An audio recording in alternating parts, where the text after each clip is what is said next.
Hi, I'm Jennifer and I'm so happy you're here today because today we're going to be making a super easy, super wonderful football season appetizer. Before we get started, don't forget to like and subscribe. These are the only ingredients we'll need for these wonderful, delicious little smoky pretzels. I have one 8-count package of crescent rolls. I have baking soda. I have kosher salt and of course our little smokies. I have a pan lined with parchment paper. I have separated the crescent dough and now I'm going to cut it into 1-inch strips. Now I'm just going to take the little smokies and roll them in this nice crescent roll dough. Just like that. Make sure you stick it together so they don't come unrolled. I'm going to put them on a parchment lined tray. We'll do about 25 to 30 of these little smokies. The pigs in the blanket are all wrapped and ready to go to the pot of boiling water. I'm going to beat 1 egg with a fork. We'll use this to brush on top of our pretzels.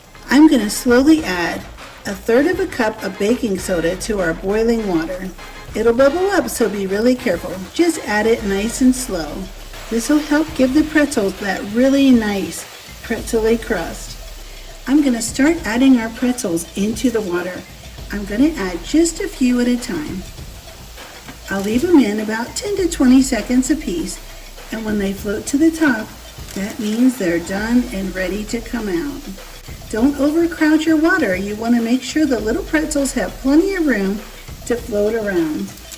Now I'll just take them out with a slotted spoon and drain off the excess water and put them on the parchment lined tray.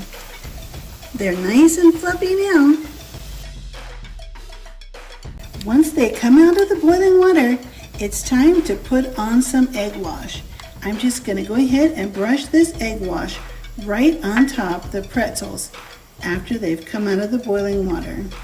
They'll have such a nice, beautiful shine, and this will also help our salt to stick. Let's go ahead and add on our salt. Put our little smokies in a 400-degree preheated oven. We'll bake them 12 to 14 minutes. And here's how the delightful little smoky pretzels turned out. I'm so happy you're here today to make this wonderful, super easy appetizer. I hope you give it a try and realize just how delicious it is and how tasty it can be. It's perfect to share with family and friends. I'd be so happy if you subscribe and hit the like button, and I'll see you next time.